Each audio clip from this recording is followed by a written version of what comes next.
hukum wanita yang sudah ditalak 1 dan 2 dan dalam masa iddah. Lelaki kalau dia menceraikan istrinya, misalnya talak 1. Saya duduk aja lah. Lelaki menceraikan istrinya talak 1, kemudian taruhlah masa iddahnya 3 kali haid. Wanita ini, kebanyakan wanita kan ada haidnya, kebanyakan ya. Kondisi wanita yang terbanyak adalah dalam kondisi ada masa haidnya, ada haidnya. Diceraikan sama suaminya, maka masa iddahnya berapa lama? 3 kali haid. Taib. Tatkala di masa iddah tersebut, sang lelaki boleh kembali kepada istrinya yang disebut dengan rujuk selama dalam masa iddah. Dan tidak perlu minta izin sama istrinya, dia boleh rujuk sewaktu-waktu. Paham? Dia boleh rujuk sewaktu-waktu. Hanya saja disunahkan tatkala dia rujuk, maka dia datangkan saksi 2 saksi. Kata Allah Subhanahu wa taala, "Wa ashidu dzawai adlin minkum wa aqimu syahadata lillah." Maka datangkanlah 2 saksi dan tegakkanlah persaksian tersebut.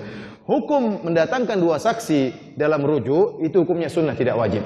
Sebagaimana hukum mendatangkan 2 saksi tatkala menceraikan itu juga hukumnya sunnah dan tidak wajib. Seandainya dia rujuk kepada istrinya tanpa ada saksi tetap sah. Hanya saja para ulama mengatakan disunahkan untuk mendatangkan 2 saksi, dikhawatirkan terjadi perselisihan. Dia mengatakan ngaku sudah rujuk, istrinya tidak terima, saya tidak pernah dengar kau bilang rujuk. Padahal masa iddah sudah selesai. Baru dia kabarkan sama istrinya, setelah 3 kali haid dia mengatakan, istriku pulang ke rumah. Kenapa pulang ke rumah? Saya sudah rujuk sama kamu. Kapan rujuknya? Sebulan yang lalu. Kok tidak bilang-bilang? Dia nolak misalnya. Ini dikhawatirkan akan terjadi perselisihan, maka dianjurkan tatkala seorang suami rujuk kepada istrinya atau menceraikan istrinya, maka datangkan 2 saksi untuk menghilangkan adanya perselisihan. Bagaimana cara seorang suami rujuk kepada istrinya?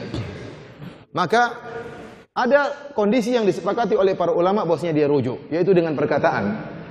Dia mengatakan kepada istrinya, "Raja'tuki, saya kembali kepada engkau." Atau dengan perkataan yang dipahami bahwasanya dia kembali. Ini sepakat ulama, dia telah rujuk kepada istrinya. Model kedua ya, adalah dengan perbuatan. Dengan perbuatan tanpa perkataan. Contohnya dia mencium istrinya dengan ciuman syahwat. Dan dia bergaul dengan istrinya. Dia berhubungan dengan istrinya. Apakah ini dia anggap telah kembali kepada istrinya? Ada khilaf di antara para ulama.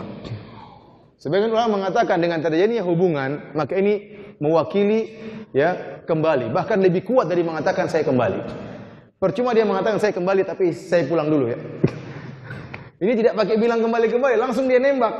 Maka perbuatan dia lebih kuat daripada sekedar mengatakan saya kembali. Ini pendapat sebagian ulama, namun wallahu alam bisawab, pendapat yang lebih kuat ini tidak kembali. Karena bisa jadi seorang, bukankah mungkin seorang laki berzina dengan seorang wanita tanpa niat dinikahi? Mungkin atau tidak? Mungkin. Bisa jadi laki ini berhubungan dengan istrinya tanpa dia niat rujuk. Maka wallahu alam bisawab, yang lebih hati-hati seorang suami kalau ingin kembali, maka dia mengatakan dengan lafal saya kembali. Ada sebagian ulama mengambil jalan tengah. Boleh dengan perbuatan tapi dengan niat. Mungkin dia malu, dia gengsi bilang saya kembali. Loh, kok saya yang kembali? Dia gengsi mau bilang kembali sama istrinya. Maka dia pun langsung berhubungan tapi dalam niatnya hubungan ini adalah untuk kembali. Ini pendapat juga mengatakan telah kembali jika dia niatnya untuk kembali. Tapi saya katakan lebih hati-hati seorang mengucapkan dengan lafal saya kembali.